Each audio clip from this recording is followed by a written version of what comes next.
Perlas del libro de Mateo. El texto del Sermón del Monte que aparece en Mateo es casi 3 veces más largo que el que aparece en Lucas. Esto posiblemente se deba a que Mateo está más interesado que Lucas en las enseñanzas de Jesús y le dedicó mayor atención. Lucas, como lo afirma él mismo, está más interesado en el relato histórico.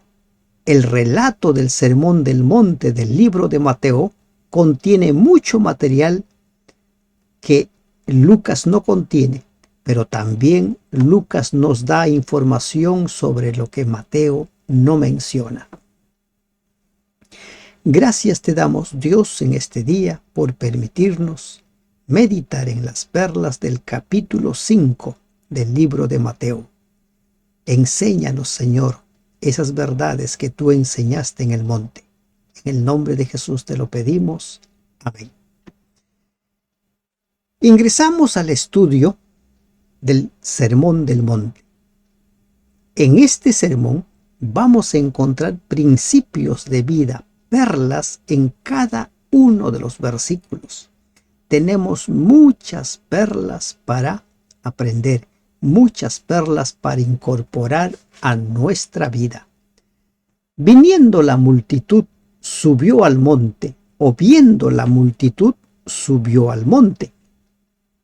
Y sentándose, vinieron a él sus discípulos, y abriendo su boca les enseñaba, diciendo.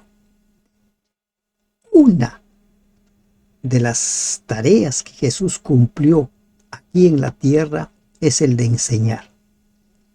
Y nosotros también estamos llamados a enseñar. En la gran comisión que Jesús dejó, deja claro que debemos de enseñar todo lo que Él nos ha enseñado. Y Jesús inicia con las bienaventuranzas, con la felicidad, la auténtica felicidad. Así lo titula la versión Biblia de América. Bienaventurados o dichosos los pobres en espíritu, porque de ellos es el reino de los cielos. ¿Quién es un pobre en espíritu? Miren lo que dice la palabra de Dios. Dice, pobre en espíritu. Nos está hablando acerca de las personas que sienten la necesidad de Dios. Personas que creen que siempre seguirán aprendiendo. Personas que sienten que no han llegado a la madurez. Personas que tienen la necesidad del Señor. Jesús dice, bienaventurados los pobres en espíritu. ¿Y qué más dice? Porque de ellos es el reino de los cielos. La comprensión de la necesidad propia es la primera condición para entrar en el reino de la gracia de Dios. Por estar consciente de su propia pobreza espiritual, el publicano de la parábola, que está en Lucas 18, 9 al 14, descendió a su casa justificado, mientras que el fariseo, que se sentía lleno de la justicia propia, no descendió justificado. Esa parábola ilustra muy bien lo que Jesús quiere enseñarnos con bienaventurados, dichosos los que sienten su necesidad de Dios, su pobreza espiritual. Segunda bienaventuranza, bienaventurados los que lloran, porque ellos recibirán consolación. ¿Quiénes lloran? Hemos visto anteriormente que el arrepentimiento consiste en reconocer que estamos mal. Y hasta aquí hemos vivido de esta manera y de aquí en adelante ya no será. Un grupo de los que lloran son las personas que reconocen su condición de pecadores, se arrepienten de sus pecados, como dice el Salmo 32, 5. Pero también hay otro grupo de los que lloran, las personas que sufren. Y en 2 de Corintios 1:4 habla de ellos. ¿Y qué dice el Señor? Ellos recibirán consolación. Cuando Jesús estaba en la cruz, vio a su madre allí sufriendo y le dice a Juan: Juan, hijo, he ahí tu madre. Jesús siempre está interesado en consolar a los que sufren, y esta segunda bienaventuranza habla de aquellas personas que sufren, que por alguna razón están llorando, que por alguna razón están tan mal que necesitan consolación, y el Maestro les ofrece.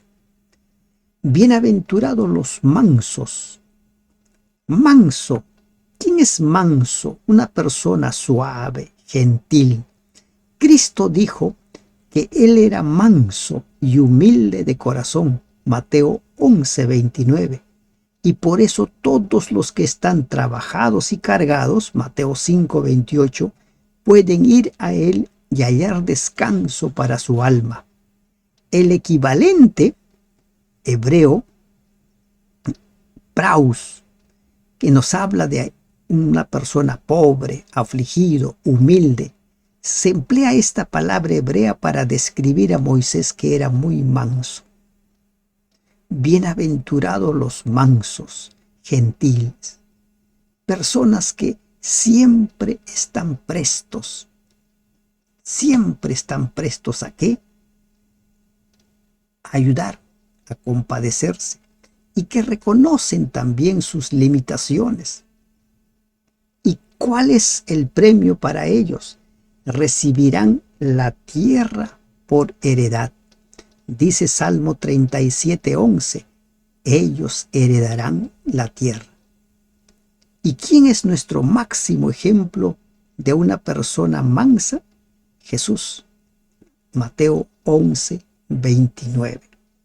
Bienaventurados los que tienen hambre y sed de justicia, porque ellos serán saciados.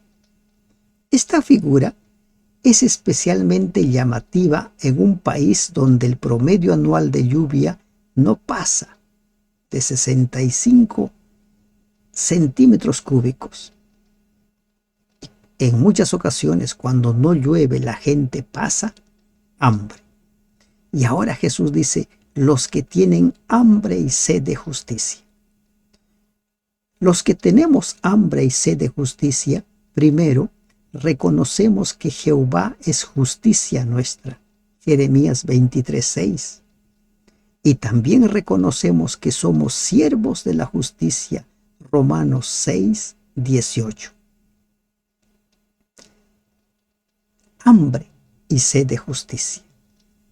Personas que están dispuestas a ser justos, que en todo momento son justos, dan a cada uno lo que se merece. Ellos van a ser saciados. ¿Y con qué vamos a ser saciados? Con la justicia de Cristo, esa justicia que nos declara limpios y aptos para el reino de los cielos. Bienaventurados los misericordiosos, porque ellos alcanzarán misericordia. ¿Quién es un misericordioso? Una persona piadosa, una persona compasiva. En Hebreos 2:17 se dice que Cristo es misericordioso y fiel sumo sacerdote. La misericordia de la cual habla Cristo aquí es una virtud activa que se proyecta hacia los seres humanos, no es pasiva. Es una misericordia que hace, porque ellos alcanzarán misericordia. Lo que sembramos, cosechamos. Bienaventurados los de limpio corazón, porque ellos verán a Dios. La palabra que aquí se traduce como corazón, ya saben ustedes, se refiere a la parte intelectual, a la mente, la conciencia, el hombre interior, como dice Primera de Pedro 3:4. La pureza de corazón en el sentido que le dio Cristo comprende mucho más que la pureza sexual. Y aquí también viene a colación lo que hemos estudiado en la lección de escuela sabática hoy día, cuando Jesús habla acerca de lo que contamina al hombre. Marcos capítulo 7. ¿Qué es lo que contamina? No lo que entra, no lo que comemos, sino lo que hay dentro de nosotros. ¿Qué creemos? ¿Cómo creemos? ¿Qué pensamos? ¿Cuáles son nuestros pensamientos? ¿Hacia dónde nos llevan nuestros pensamientos? Los de limpio corazón, los de limpio corazón han lavado sus ropas con la sangre de Cristo. Apocalipsis 7:14. Los de limpio corazón guardan la palabra de Dios, los mandamientos de Dios. Salmo 119:9. ¿Y cuál es la recompensa para ellos? Verán a Dios. Bienaventurados los pacificadores, porque ellos serán llamados hijos de Dios. Cristo se refiere aquí especialmente a quienes, a los hombres que están en armonía con Dios. La mente carnal es enemistad contra Dios, pero Cristo, el mayor de los pacificadores, vino para mostrar a los hombres que Dios no es su enemigo. Bienaventurados los pacificadores, aquellas personas que siempre buscan andar en armonía o donde hay conflicto, tratan de que prime la armonía. ¿Y cuál es el premio para ellos? Serán llamados hijos de Dios. Se van dando cuenta que cada una de las bienaventuranzas encierran la promesa de que seremos ciudadanos del reino de los cielos. Bienaventurados los que padecen persecución por causa de la justicia. No por causa de delitos, no por causa de haber actuado mal contra la ley, sino por causa de la justicia. Juan el Bautista murió decapitado por causa de la justicia. Los apóstoles, a excepción de Juan, murieron a manos de sus enemigos por causa de la justicia, porque de ellos es el reino de los cielos. Va a haber persecución, porque estamos en medio de un gran conflicto, no perdamos de vista. Y esa misma bienaventuranza continúa. Bienaventurados sois cuando por mi causa os vituperen y os persigan y digan toda clase de mal contra vosotros, mintiendo.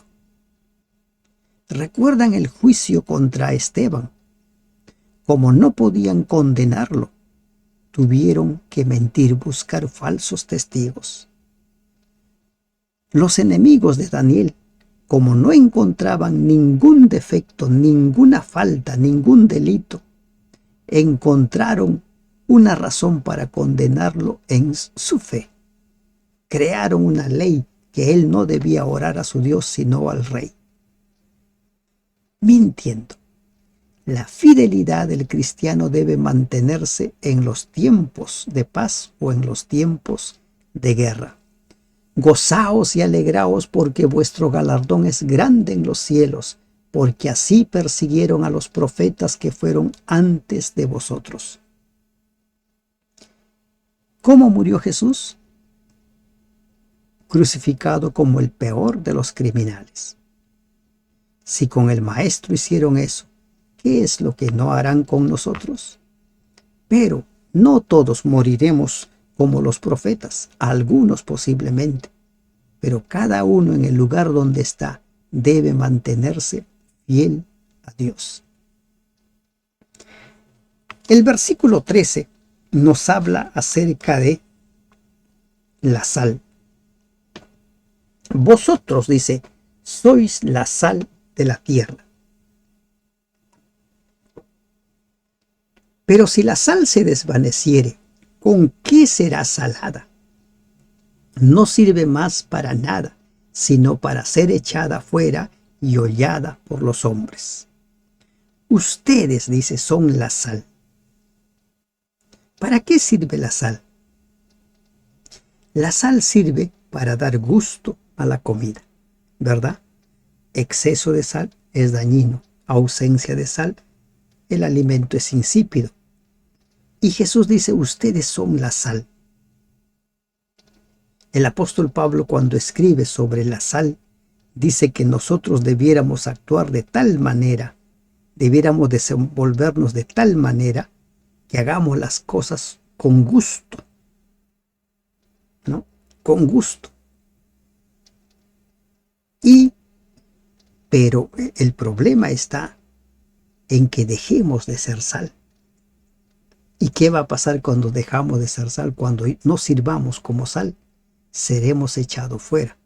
Esto está hablando acerca de el tiempo en el cual los impíos serán condenados a la muerte en el lago de fuego del cual habla Apocalipsis 20. Somos la sal. Hay que darle esa sazón, ese gusto a nuestro entorno. Luego Jesús habla acerca de la luz. Vosotros sois la luz del mundo. Una ciudad asentada sobre un monte no se puede esconder. La luz ilumina para que nosotros podamos encontrar las cosas tal como son. Cuando no hay luz podemos tropezar, podemos golpearnos, podemos herirnos. Hay personas que cuando van transitando por un camino y no hay luz, sufren accidentes. Por eso es que los carros, por ejemplo, tienen luz. Si no, los accidentes se darían a cada momento. Y en el plano espiritual, nosotros somos la luz. ¿Para qué? Para revelar, para dar a conocer las verdades de Dios.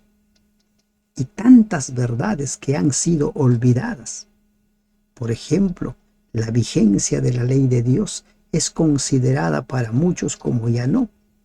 Nosotros tenemos que poner esa verdad allí sobre la mesa. Dar a conocer que los mandamientos de Dios están vigentes. Tenemos que enseñar sobre tantas verdades que nos revela la Biblia. Y esas verdades hay que darlas a conocer. El estado de los muertos, la existencia del infierno o no, como dice su palabra. Por eso es que nosotros somos la luz del mundo y por lo tanto no podemos pasar desapercibidos. Así alumbre, dice, ni se enciende la luz y se pone debajo de un almud, sino sobre un candelero y alumbra a todos los que están en casa. Todos los que están deben conocer las verdades. Todos los que están a nuestro alrededor deben saber quién es Cristo. Todos. Que lo acepten o no lo acepten, y a eso es muy distinto. Así alumbre vuestra luz delante de los hombres, para que vean vuestras buenas obras y glorifiquen a vuestro Padre que está en los cielos. ¿Cuál es el propósito de presentar las verdades? Que Dios sea aceptado como Dios, que Dios sea reconocido como el Creador, que Dios sea aceptado como el Salvador y su nombre sea glorificado.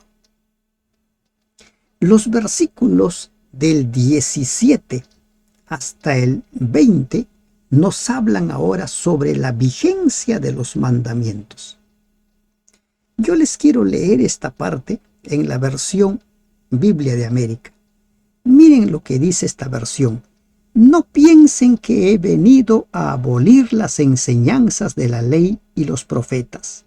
No he venido a abolirlas, sino a llevarlas hasta sus últimas consecuencias. Porque les aseguro que mientras duren el cielo y la tierra, la más pequeña letra de la ley estará vigente hasta que todo se cumpla. ¿Les resulta claro? No necesitamos comentar tanto este versículo. Jesús dijo: yo he venido a cumplir, no a anular. Y yo no sé por qué razón las personas le prestan más atención a algunos pasajes un tanto confusos de Pablo, porque Pedro dice que los escritos de Pablo no son fáciles de entender. Le prestan más atención a esos pasajes y no a un pasaje tan claro como el declarado por Jesús mismo.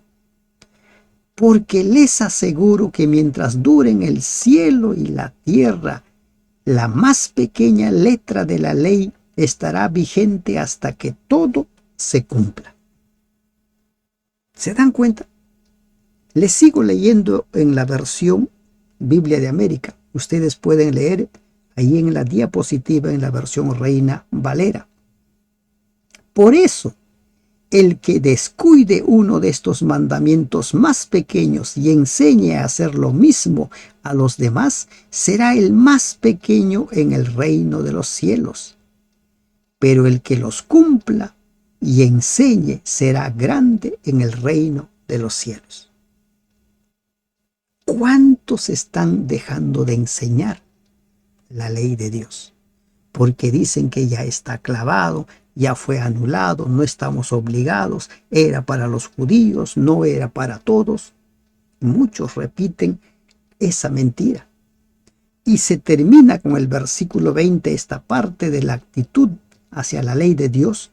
Por eso les digo que si no son mejores que los maestros de la ley y los fariseos, ustedes no entrarán en el reino de los cielos. En otra parte, Jesús dice, ustedes hagan lo que ellos dicen, pero no hagan como ellos hacen. Nuestra justicia debe ser, dice, mejor que la de los fariseos. ¿Qué quiere decir esto? Cumplir con la palabra de Dios, guardar las leyes de Dios, están tan vigentes, no han sido clavados, no han sido anulados, que dice hasta que pasen el cielo y la tierra. Recuerde eso. Cuando alguien le quiere decir, no, pero eso ya ha sido anulado, ya ha sido abrogado. A partir del versículo 21, ahora se nos habla acerca de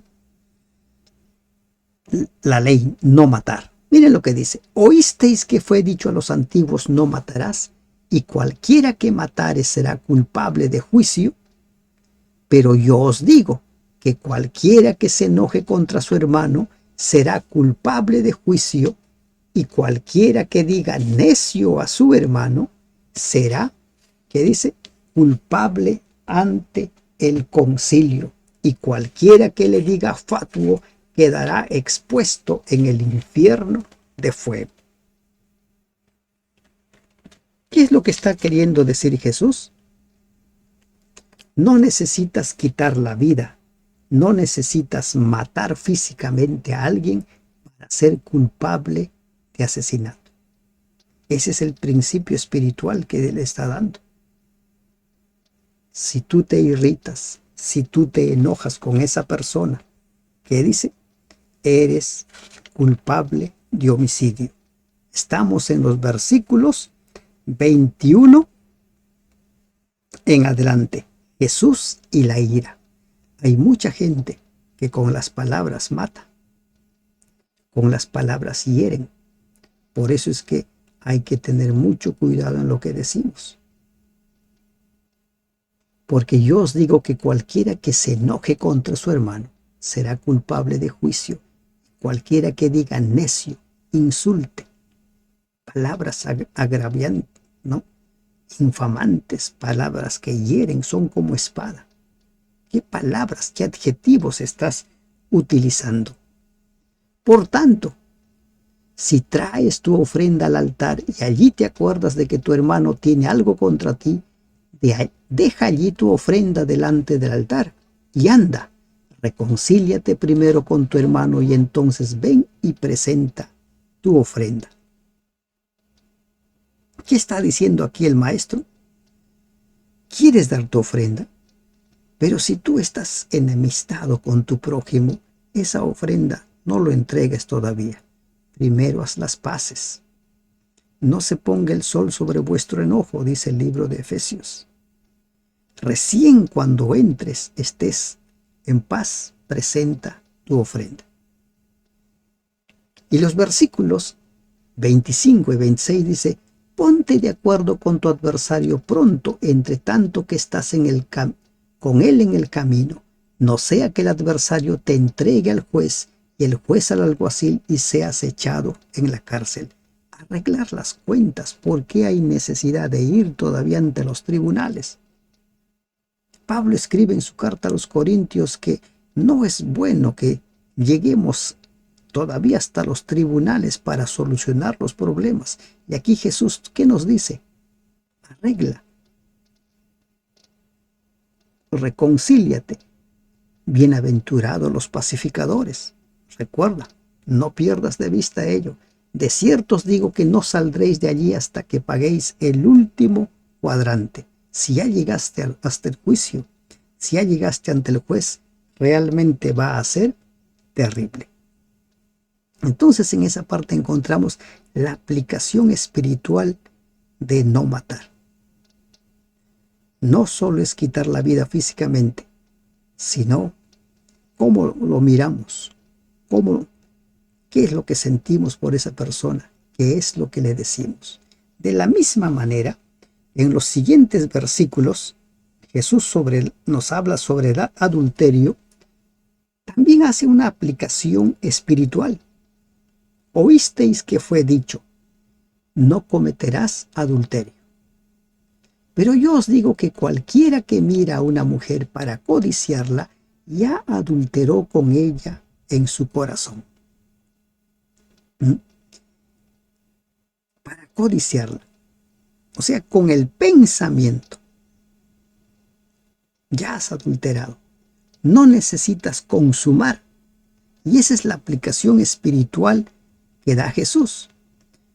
La belleza femenina es un don de Dios que bien procede, ¿no?, de las manos divinas. Dice que cuando la primera pareja salió de las manos de Dios, la belleza era innata a ellos. Pero esa belleza a veces es utilizada por el enemigo para tentar y para hacernos caer. Por eso Jesús dice, para codiciarla. Miren, todos tenemos ojos y podemos ver, pero ya es muy distinto el hecho de codiciar. ¿Qué es codiciar? Anhelar, desear intensamente. Se emplea tanto en el sentido bueno como en el malo. Jesús dijo a los 12 que había deseado con gran deseo la Pascua, pero en el sentido positivo. Y en el sentido negativo es precisamente este codiciar a la mujer que dice que mira para codiciarla y ya adulteró en su corazón, pecó en su pensamiento. ¿Cómo miras? ¿Qué te mueve a mirar? Por tanto, aquí entramos a los versículos 29 y 30, que algunos pierden de vista de dónde viene. Recuerden que el tema que se está tratando es el adulterio. ¿Y qué dice? Por tanto, si tu ojo derecho te es ocasión de caer, sácalo y échalo de ti, pues mejor te es que se pierda uno de tus miembros y no que todo tu cuerpo sea echado al infierno. Tu ojo derecho. ¿Qué está diciendo aquí Jesús?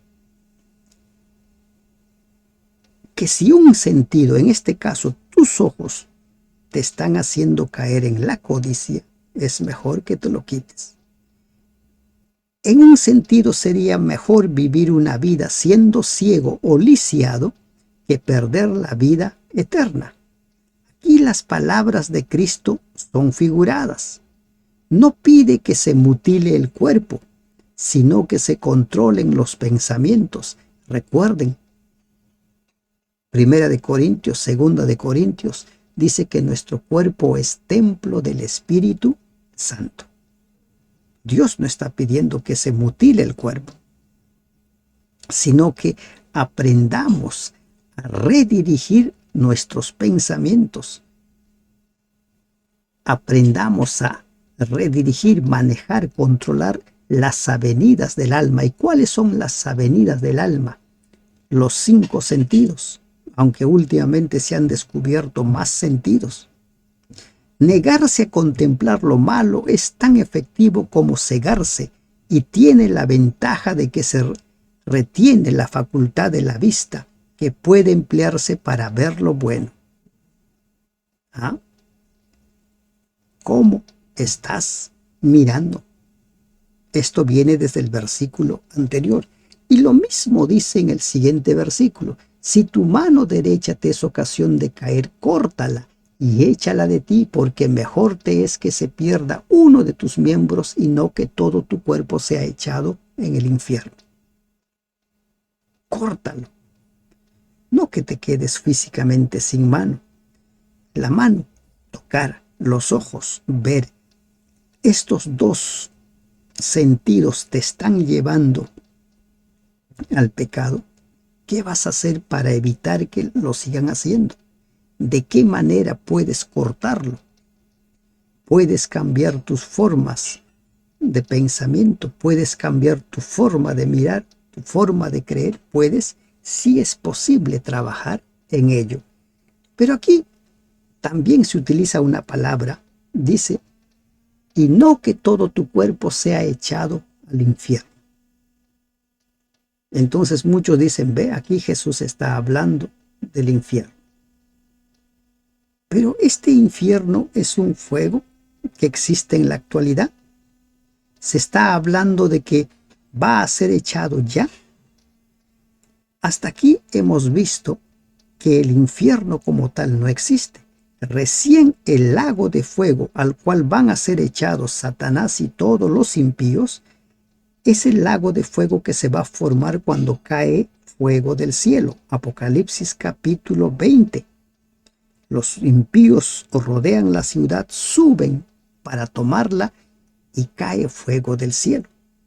Está hablando del tiempo del fin, ¿verdad? No es que en la actualidad exista algún infierno, tal como se entiende, porque otras versiones esto de infierno lo traducen como Hades. 31-32, Jesús habla acerca del divorcio. También fue dicho, cualquiera que repudie a su mujer, dele carta de divorcio. Pero yo os digo que el que repudia a su mujer a no ser por causa de fornicación, hace que ella adultere, y el que se casa con la repudiada comete adulterio. En el libro de Malaquías, en el capítulo 2, hemos encontrado nosotros que Dios repudia el divorcio. La única razón que da para el divorcio Jesús es cuando se ha mancillado el lecho nupcial. Todo lo demás no tiene valor. Hay personas que por alguna razón se divorcian y luego al poco tiempo ya se volvieron a casar, están con su segundo o tercer matrimonio. Eso bíblicamente no es válido. Versículos 33 en adelante hasta el 37 se nos habla acerca de los juramentos. Jesús y los juramentos, el valor de la palabra. Además habéis oído que fue dicho a los antiguos, no perjurarás, sino cumplirás al Señor tus juramentos. Pero yo os digo, no juréis en ninguna manera, ni por el cielo, porque es el trono de Dios, ni por la tierra, porque es el estrado de sus pies, ni por Jerusalén, porque es la ciudad del gran rey, ni por tu cabeza jurarás, porque no puedes hacer blanco o negro un solo cabello. Y continúa, dice, pero sea vuestro hablar sí, sí o no, no, porque lo que es más de esto, de mal procede. ¿Qué está diciendo Jesús? Miren, cuando en el Salmo capítulo 15 se pregunta, ¿quiénes heredarán? Dice, ¿quiénes habitarán en tu santo monte? Allí se da uno de los requisitos. Dice, El que no calumnia con su lengua, ni hace mal a su prójimo, ni admite reproche. Y en el 4, el que aun jurando en daño suyo, no por eso cambia. Si diste tu palabra, cumple tu palabra. El valor de la palabra. Si tienes que decir sí, di sí y cumple. Si tienes que decir no, di no y cumple. Para muchos les cuesta decir no. Por eso es que hay que ceñirnos a lo que dice Jesús. Tu hablar debe ser sí, sí o no, no. No necesitas jurar. ¿Y por qué? Porque generalmente las personas juran para que les crean. Pero ¿qué sucede? Después de un tiempo olvidaron su juramento. Algunas personas prometen y al poco tiempo olvidaron sus promesas. Por eso Jesús dice, deja de lado eso, que tu hablar sea un sí, sí o un no, no. Los versículos 38 hasta el 48, el amor hacia los enemigos. Ese es el mensaje que nos tiene esta parte. ¿Oísteis que fue dicho ojo por ojo y diente por diente? ¿No? Ahora Jesús dice, yo os digo, no resistáis al que es malo. Antes, cualquiera que te hiera en la mejilla derecha, vuélvele también la otra. Ojo por ojo, diente por diente. Esta ley fue instituida para evitar los abusos del sistema de justicia común en la antigüedad. Era práctica corriente cobrar las deudas o daños con intereses exorbitantes. Esta ley era un estatuto civil y el castigo debía hacerse bajo la supervisión de los tribunales, pero no se justificaba la venganza personal. Con referencia a ello, ¿no?, se puede buscar mayor información en la ley de Hammurabi. La ley de Hammurabi fue una ley muy famosa en la historia antigua. ¿Y qué dice Jesús? Pero yo os digo, no resistáis al mal. Antes, cualquiera que te hiera en la mejilla derecha, vuélvele también la otra. ¿Qué está diciendo Jesús? No procures vengarte por los males sufridos. ¿Qué dice Dios? Mía es la venganza. Pero alguno puede decir, entonces debo permitir que se me maltrate. Tampoco. Tampoco. ¿Y por qué les digo? El segundo gran mandamiento, como lo conocemos, ¿qué dice? Ama a tu prójimo como a ti mismo. Nosotros tenemos que aprender a amarnos. ¿Qué más dice?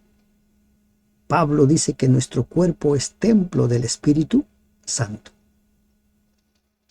Entonces, aquí está hablando de no tomar venganza por nosotros mismos. Y dice, ahora pon la otra mejilla. Así como ocurre con las otras ilustraciones que aparecen en Mateo 5, 21 hasta el 47, Jesús se preocupa más por el espíritu que motiva el acto que con el acto mismo. El cristiano no debe luchar por lo que considera que es su derecho. Sufrirá un menoscabo antes que procurar desquitarse. Jesús mismo observó plenamente el espíritu de esa orden, aunque literalmente no atrajo sobre sí sufrimientos adicionales.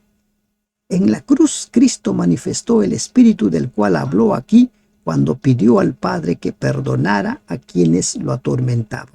Él es nuestro ejemplo. Perdónalos porque no saben lo que hacen.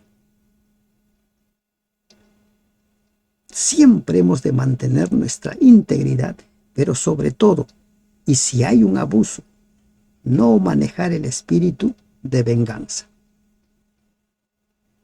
Al que quiera ponerte a pleito y quitarte la túnica, déjale también la capa.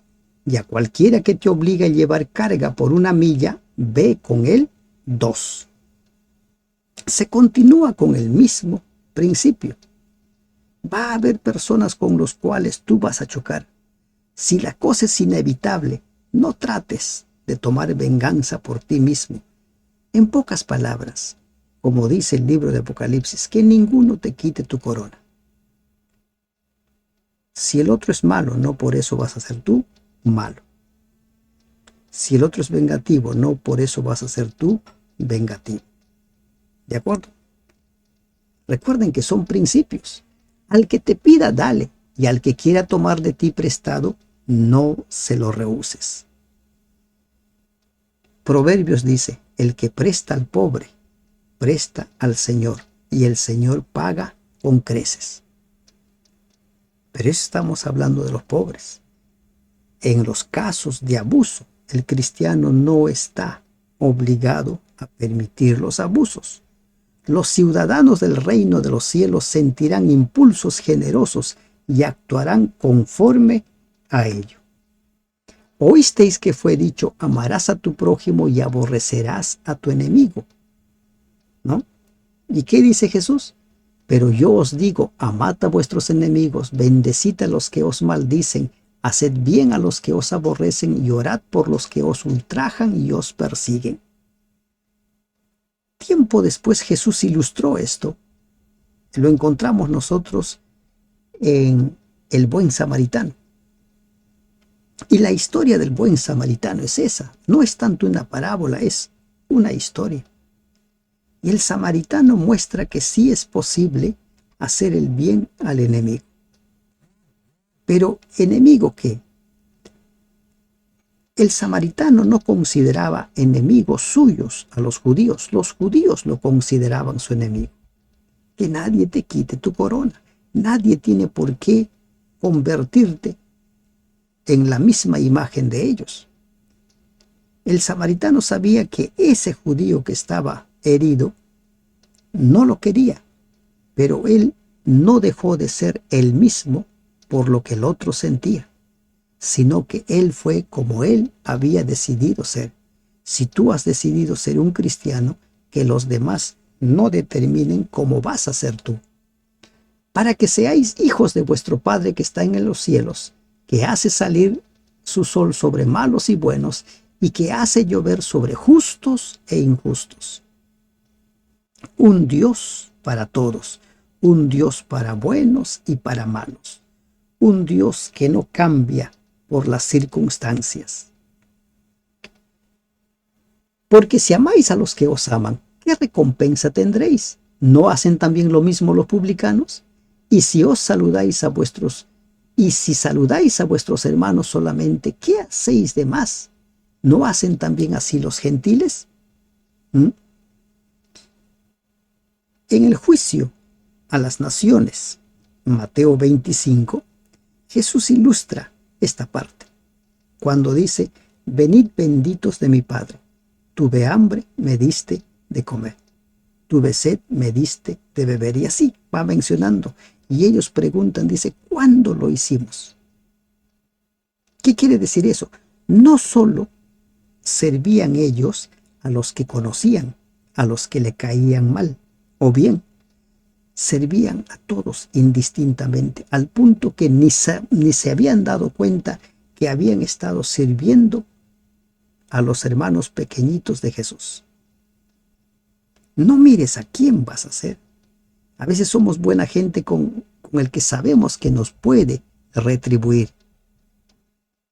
Jesús deja claro, si tú haces algo porque sabes que ese te va a retribuir, no hay gran cosa que hayas hecho.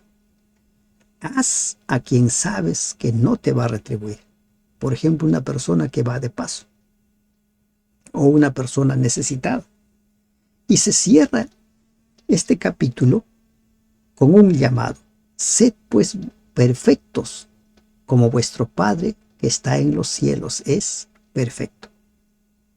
La perfección es un requisito que Dios siempre ha demandado. Por ejemplo, cuando pedía los animales para el sacrificio debían ser sin defecto, perfectos. En el libro de Efesios capítulo 5, cuando habla de su iglesia, habla de una iglesia sin mancha, ni arruga, ni cosa semejante. ¿Y quién es un perfecto? Santiago 4 dice, el que sabe hacer lo bueno y no lo hace, le es pecado. Ser perfecto es vivir de acuerdo a la luz que tenemos, vivir de acuerdo a la revelación que tenemos. Ser perfecto es ser un vencedor. Ser perfecto es haber llegado a la madurez. Jesús enseñó en la parábola del sembrador sobre la buena tierra. La semilla que cae en la buena tierra llegó a la madurez y produjo frutos a 30, a 60 y a 100%. El perfecto es aquel que ha llegado a la madurez porque vive de acuerdo a la luz que tiene del Señor. Y esto es el camino de la santidad, y esto es lo que nosotros conocemos como la santificación. ¿Cuántas perlas, verdad? Pero te has dado cuenta, Jesús fue más allá de la letra. No dejó de lado la letra, sino que profundizó, espiritualizó los 10 mandamientos. Y por eso es que en el nuevo pacto consiste en que las leyes de Dios grabadas en nuestra mente y en nuestro corazón. Que Dios te bendiga. Amén.